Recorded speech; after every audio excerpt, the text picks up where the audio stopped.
नमस्कार, मैं आपके साथ आपका अमित जादौन। आप देख रहे हैं आपका पसंदीदा फास्ट न्यूज इंडिया।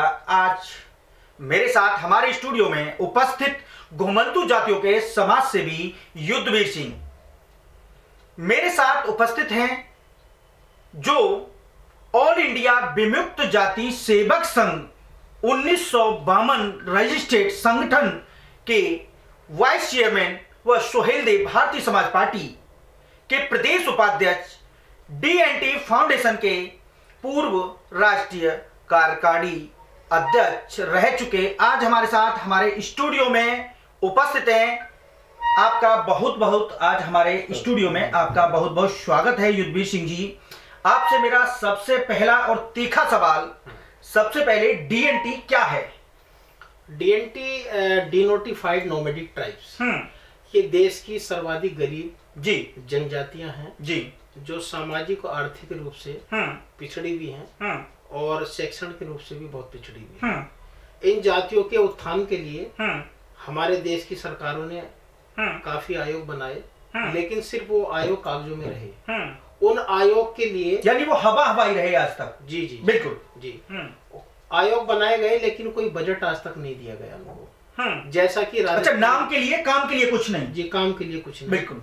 और आयोग बना दिए गए, सिर्फ नाम मात्र का समाज का कोई उनको चेयरमैन बना दिया गया जी। उनके लिए कोई आवास की सुविधा नहीं, कोई बजट नहीं जी। जब बजट नहीं होगा तो आप बताइए कि इन जातियों के उत्थान के लिए फिर कैसे काम होगा? बिल्कुल। हरियाणा में बनाया, बिल्कुल, राजस्थान में बनाया, उत्तर प्रदेश में आज तक नहीं बना बोर्ड। ठीक है, ये हमारे लिए बड़ी दुख की बात। उसके पीछे अहम कारण क्या रहा? सरकारें आपको सिर्फ लॉलीपॉप देती रही या क्या कुछ रहा?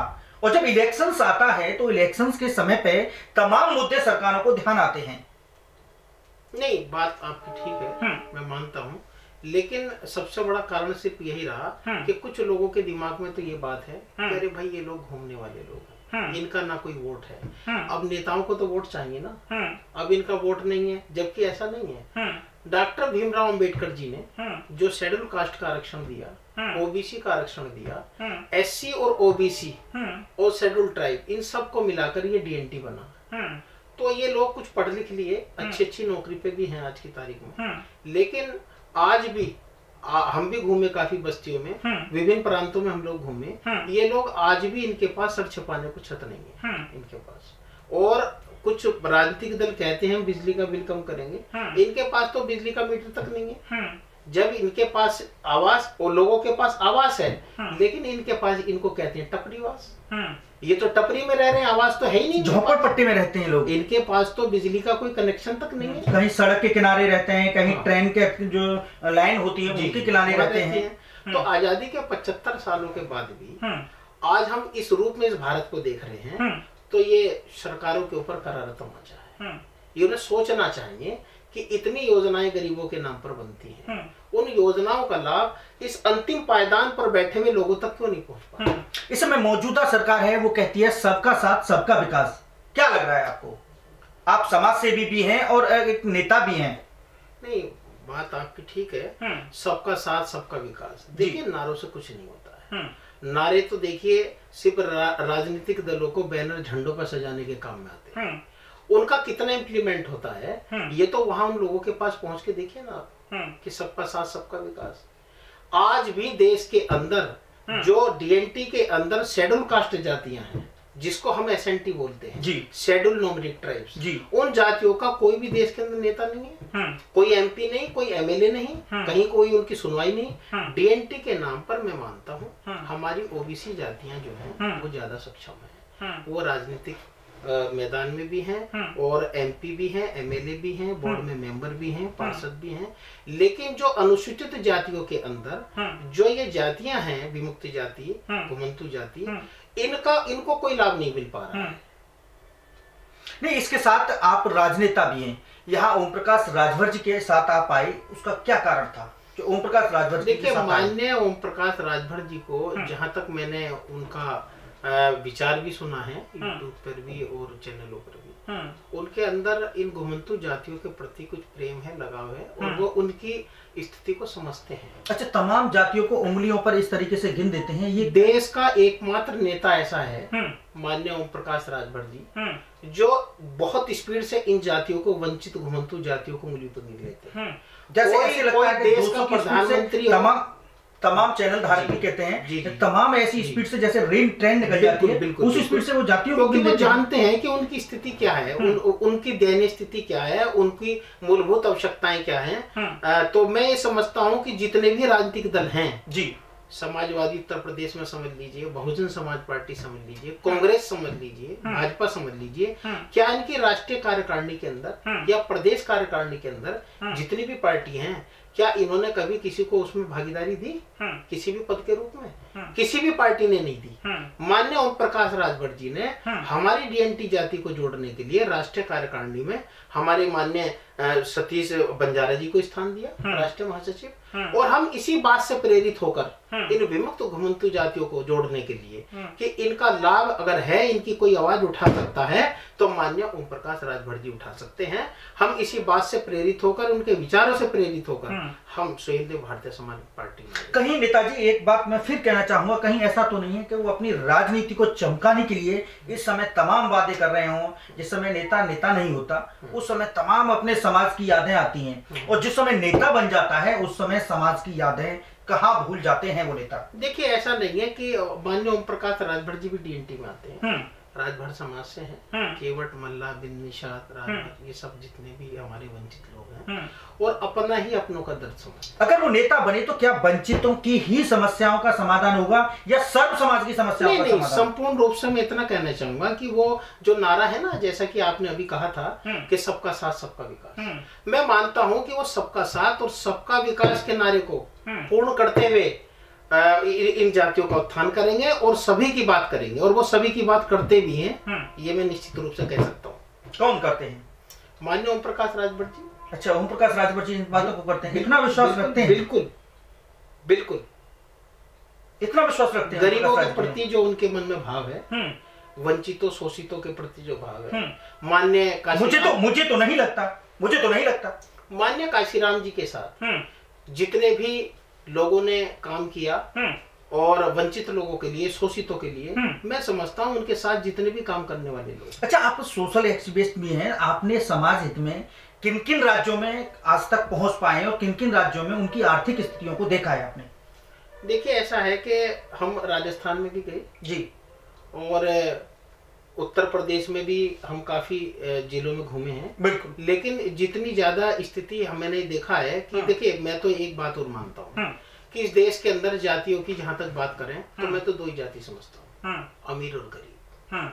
अमीर और गरीब के बीच की दूरी इतनी बढ़ गई है कि उनको पाटना बहुत मुश्किल है। तो गरीब हर जाति, गरीब रहेगा, अमीर रहेगा। जी, गरीब हर जाति में भी है। ऐसा नहीं है कि मैं खाली ये कह दूं कि भाई ये वंचित जातियों में है, घुमंतु में है। वो बात अलग है कि मैं अपने समाज का कुछ ठीक ठाक संपन्न व्यक्ति हूँ। जब समाज का नेता है तो समाज का कुछ न कुछ, तो मेरे मन में भाव भी होना चाहिए कि जो मेरे भाई वंचित हैं, जो नीचे रह गए, कि मैं उनकी थोड़ी सी बाजू पकड़ूं और उसको ऊपर लाने का काम करूं। यही काम माननीय ओम प्रकाश राजभर जी ने किया है। जो आज मैं आपके सामने बैठा हूँ, ये उन्हीं की वजह से बैठा हूँ। जो उन्होंने मुझे अपनी पार्टी में इतना सम्मान दिया, उसी हैसियत से मैं आपके सामने बोल रहा हूँ। हमको तो किसी ने बोलने तक नहीं दिया, हमको तो बोलने का कोई मंच नहीं मिला आज तक आपको मौका ही नहीं मिला। इतने आपने जगह काम किया है। से लगभग 20 वर्षों से हम लोग समाजवादी पार्टी में जुड़े थे, हमें किसी ने पूछा नहीं। लेकिन आज आपकी क्वालिटी को नहीं परखा, ये कि क्या कुछ रहा। देखिए, क्वालिटी देना ना देना तो ईश्वर के हाथ में। हमारा काम तो देखिए कर्म करना है, हम तो काम करते हैं। आप लगातार 20 साल से चढ़ते रहे, फिरते रहे और काम करते रहे।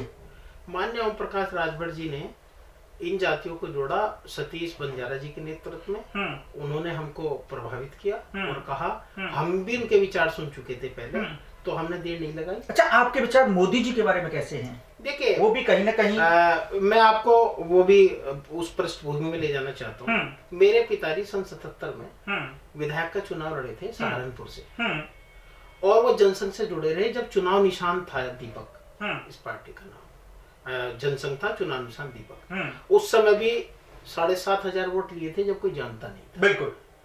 विजय राजे सिंधिया भी हमारे घर में आई थी। बिल्कुल। जनसंघ के प्रदेश अध्यक्ष माननीय कल्याण सिंह हुआ करते थे, मेरे पिताजी का नाम भी कल्याण सिंह। जब वो चुनाव हार गए, 5वें नंबर पर रहे, तो उसके बाद एलएलबी कर रहे थे उस समय, तो उसके बाद जो है हमारी आर्थिक स्थिति ठीक नहीं थी, और उसके बाद जो है डायरेक्ट पुलिस में सब इंस्पेक्टर बने।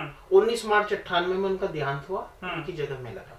लेकिन मुझे लगा, अच्छा, उनकी जगह आप लगे उत्तर प्रदेश पुलिस में? जी जी जी। लेकिन मुझे ऐसा लगा, लेकिन वही मैं कहना चाह रहा हूं, आप उत्तर प्रदेश में लगे और पुलिस की नौकरी छोड़ के राजनीति और समाज सेवी का काम क्यों किया आपने? देखिए, मुझे ऐसा लगा कि हम नौकरी में रह के सिर्फ अपने परिवार का पेट पाल सकते हैं, लेकिन हम समाज को उसका हक नहीं दिला सकते। बिल्कुल। इसलिए मेरा मन जो है थोड़ा प्रभावित हुआ। कुछ पिताजी भी हमारे चुनाव लड़े थे, तो वो वंशानुगत चीजें भी रहती हैं, ऐसा मेरा मानना है। तो मैं उनको श्रेय देता हूँ कि जब पिताजी को श्रेय देते हैं? पिताजी को श्रेय देते हैं, उनकी देखी हुई। हाँ, क्योंकि जब वो आते थे छुट्टी लेकर, तो रात के 1-1, 1-1:30 बजे बैठ के बात बताया करते थे। हम तो अखबार भी पढ़ना नहीं जानते थे। हाँ, उस समय वो कहते थे मैं शेफ बना रहा हूँ, तुम अखबार पढ़ो। तो हम पूछते थे जी ये सदन क्या होता है, ये सांसद क्या होता है।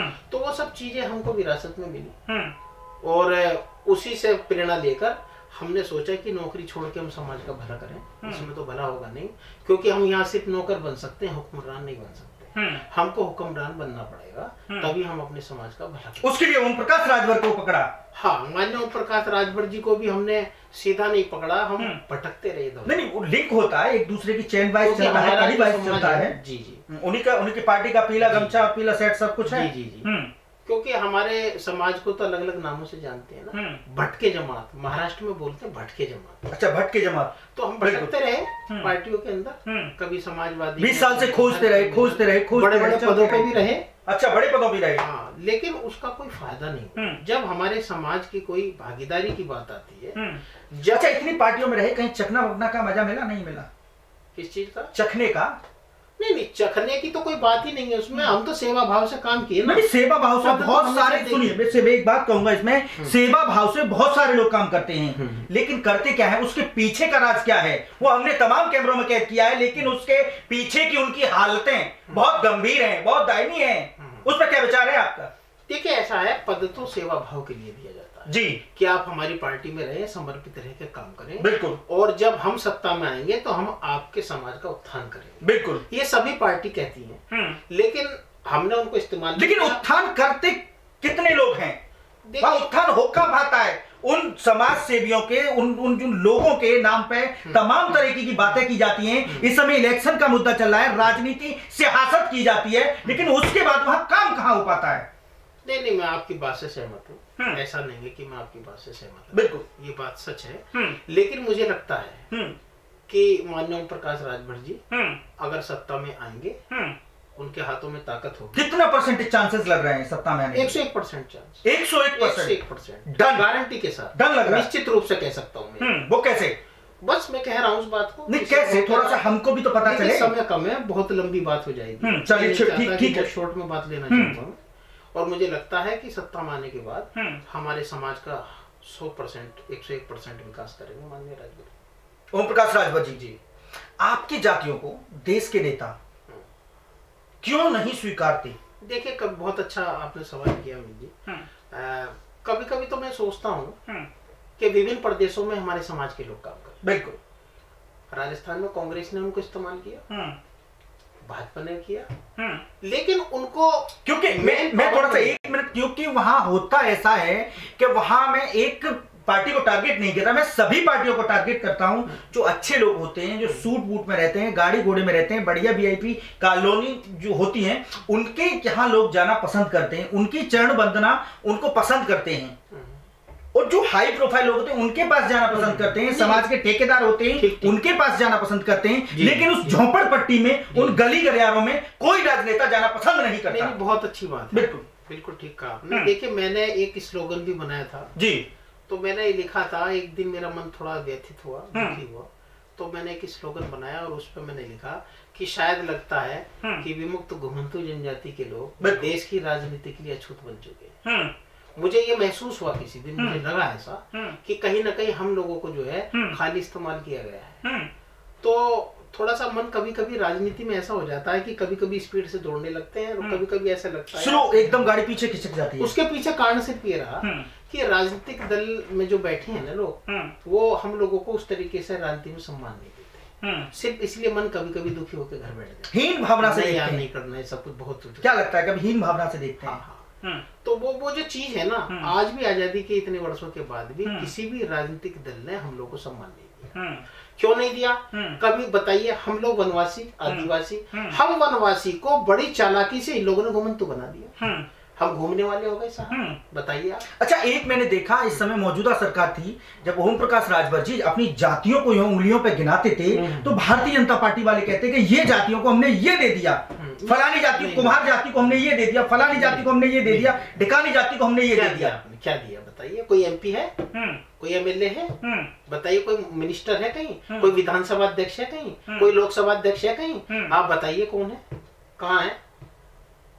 खास तौर से डीएनटी के अंदर जो ओबीसी जातियों में मानता हूं कि वो सक्षम है, उनका कोई एमपी है, कोई एमएलए है, लेकिन जो इसके अंदर शेड्यूल कास्ट हैं, बिल्कुल जो शेड्यूल कास्ट के अंदर जातियां हैं, माननीय ओम प्रकाश राजभर जी ने भी कहा था कि ओबीसी कास्ट के अंदर वर्गीकरण होना चाहिए, उनको उनकी संख्या के हिसाब से हिस्सेदारी मिलनी चाहिए। ठीक मैं उसी प्रकार से आपके चैनल के माध्यम से ये संदेश देना चाहता हूँ कि माननीय ओम प्रकाश राजभर जी, जो हमारी शेड्यूल कास्ट के अंदर जातियां हैं, उसमें हमारी जो घुमंतु जाति हैं, जिनको हम एक प्रकार से अति दलित भी कह सकते हैं, सर्वाधिक दलित भी कह सकते हैं, उनको भी उनकी राजनीतिक हिस्सेदारी मिलनी चाहिए और उनको भी सही तरीके से जो आरक्षण नहीं पहुंच रहा है वो आरक्षण वहां तक पहुंचना चाहिए।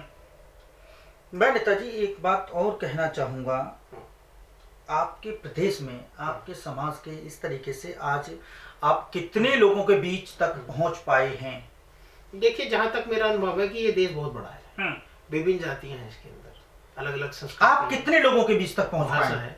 देखिए, मैं लगभग 35 जाति हैं ऐसी जिनके बीच में पहुंच चुका हूँ। कुछ ऐसी शायद मैं जानता भी नहीं हूँ, ऐसा नहीं है कि मैं सब कुछ जानता हूँ, बिल्कुल। लेकिन हाँ, जहाँ तक मैं समझता हूँ कि उनके हमारे बीच में जो है काफी दूरी भी है, क्योंकि हम लोग ठीक ठाक संपन्न हैं और वो बेचारे बहुत नीचे हैं।